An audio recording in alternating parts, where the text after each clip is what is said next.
Halo semua, di video kali ini saya akan membahas kalau ada perusahaan TBK membeli perusahaan TBK, bagaimana pencacatan akuntansinya.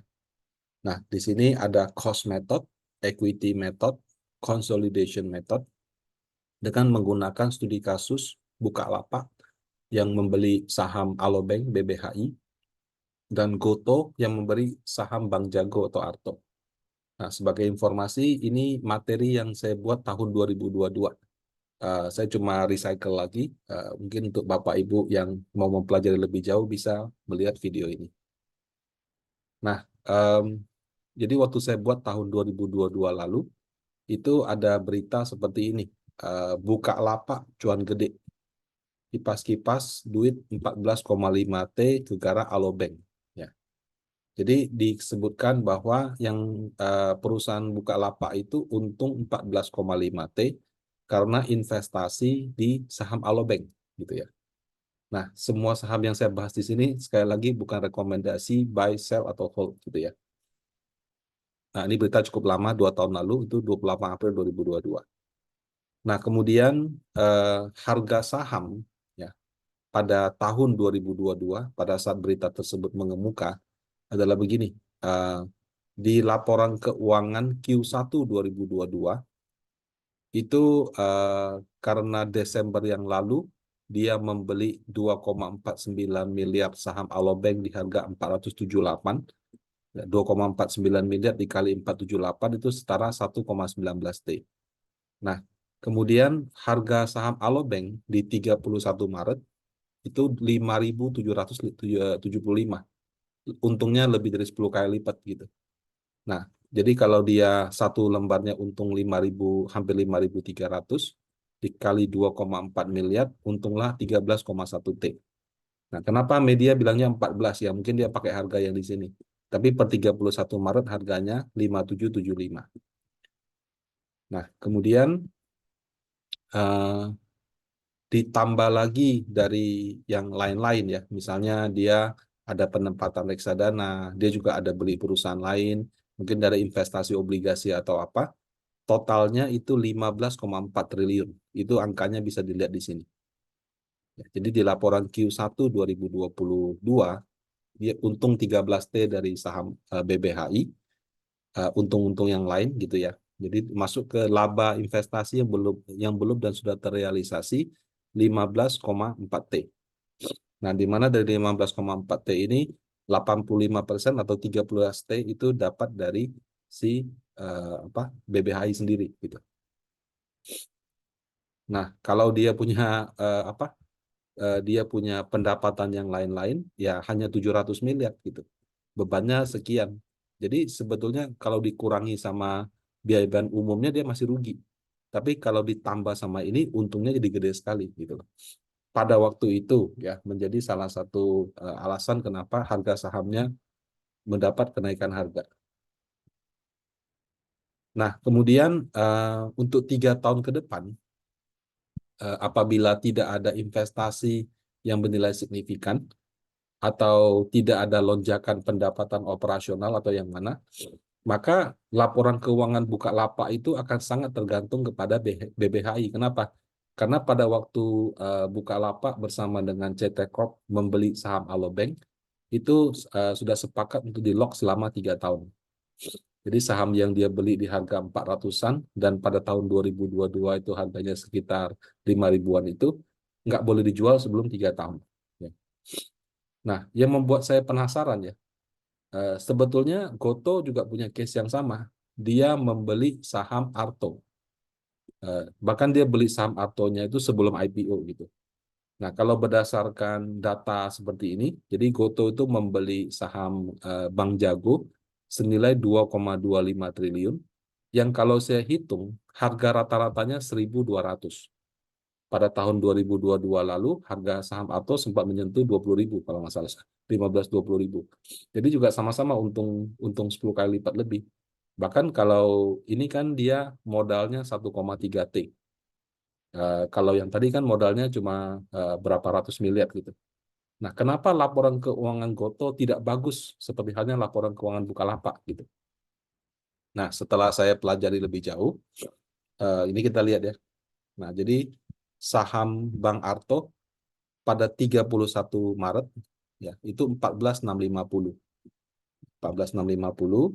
eh, Kalau dia punya modal 1.200, berarti per lembar dia untung 13.400. 13.400 dikali dia punya 2,9 miliar lembar saham, untungnya 39,8 T. Jadi kalau tadi Bukalapak dia ada unrealized gain loss 15 T, yang 85%-nya atau 13 T-nya dari Alobank. Supposed to be, si Goto itu juga punya laba 39 T dari kapital, dari unrealized gain-nya Bang Arto gitu. Nah, tapi kalau pas kita lihat laporan keuangannya, nggak pernah positif. Laporan keuangannya Goto selalu negatif dari IPO sampai sekarang gitu. Nah, kalau setelah saya cek lebih lanjut, Bapak Ibu, eh, menurut saya dugaannya adalah waktu si Bukalapak membeli BBHI dengan Goto membeli Arto, itu menggunakan metode pencacatan akuntansi yang berbeda-beda. Nah, sebagai informasi, pencacatan akuntansi itu ada cost method, kalau misalnya kepemilikannya kurang dari 20%, equity method, kalau dia punya kepemilikan antara 20-50%, dan consolidation method, kalau kepemilikannya di atas 50%. Nah, jadi misalkan ya, saya jelaskan ya.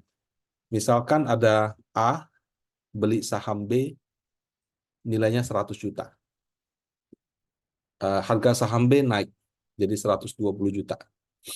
Nah, kalau misalnya kepemilikan A di B itu adalah kurang dari 20%, sehingga menggunakan cost method, maka selisih dari 100 juta sama 120 juta atau 20 juta, ini akan dicatat sebagai unrealized gain, sama seperti laporan keuangannya Bukalapak. Jadi di bagian pendapatan akan ada unrealized gain 20 juta. Nah, kalau kita cek di BBHI, berdasarkan laporan keuangan Maret 2022, Bukalapak ini memiliki 11,49%, di bawah 20%, sehingga dia boleh disebut sebagai perusahaan yang mencatat menggunakan cost method karena di bawah 20%. Sehingga secara legal boleh memang dia belinya harga sekian, kemudian sekarang harganya sekian, selisihnya dicatat sebagai unrealized gain. Nah, kemudian equity method gitu ya. Jadi sama, dia beli di 100 juta, sekarang 120 juta, tapi 100 jutanya itu ternyata 25%. Jadi sudah di atas 20. Nah, kalau dia sudah di atas 20%, maka harga sahamnya tidak relevan lagi. Mau 120 juta, mau 80 juta, itu sudah tidak relevan lagi. Kenapa? Karena yang dilakukan adalah dia lihat labanya berapa. Jadi misalkan perusahaan B labanya 10 juta. Jadi A membeli B, A punya B 25%, kemudian B mencetak laba 10 juta, maka 10 juta ini dikalikan 25%, 2,5 juta. 2,5 juta ini akan dicatat sebagai other comprehensive income. Ya, itu menambah equity. Jadi walaupun namanya OCI ya, other comprehensive income, tapi bukan income yang penjualan. Ini other comprehensive income itu bagian dari laba. Bagian dari modal. Nah, jadi ini akan menambah 2,5 juta yang dicatat di bagian modalnya perusahaan A. Nah, kalau consolidation method, ya, jadi A membeli B 100 juta, yang ternyata 100 juta ini adalah 60% daripada B, maka sama dengan equity method, 80-120 juta tidak menjadi perhatian, mau harganya terbang ke langit, turun ke bumi, itu tidak jadi concern.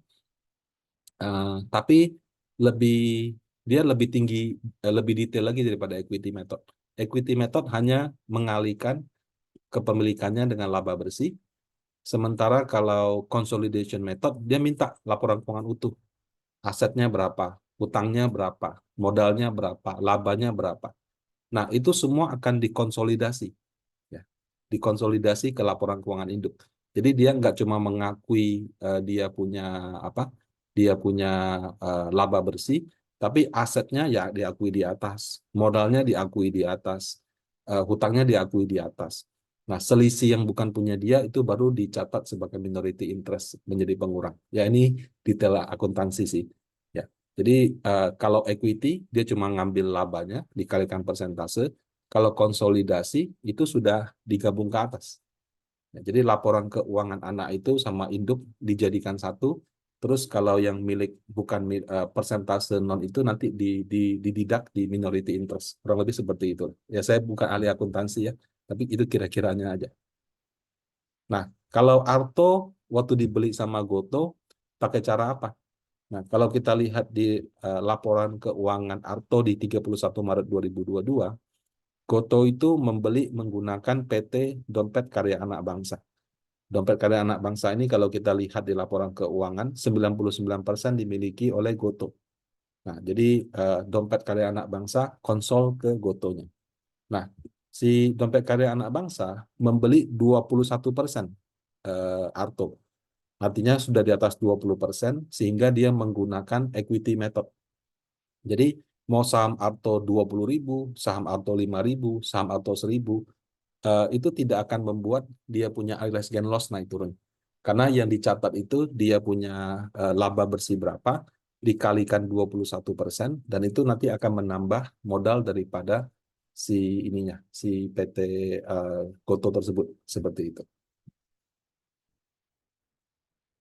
Nah, jadi karena Goto membeli Arto menggunakan equity method, buka buka lapak membeli BBHI menggunakan cost method, menyebabkan Goto tidak mencatat unrealized gain loss, Bukalapak mencatat unrealized gain loss. Ya, jadi bukan harga, laporan keuangan Bukalapak itu akan volatile mengikuti perubahan unrealized gain loss daripada eh, daripada naik turunnya harga BBHI.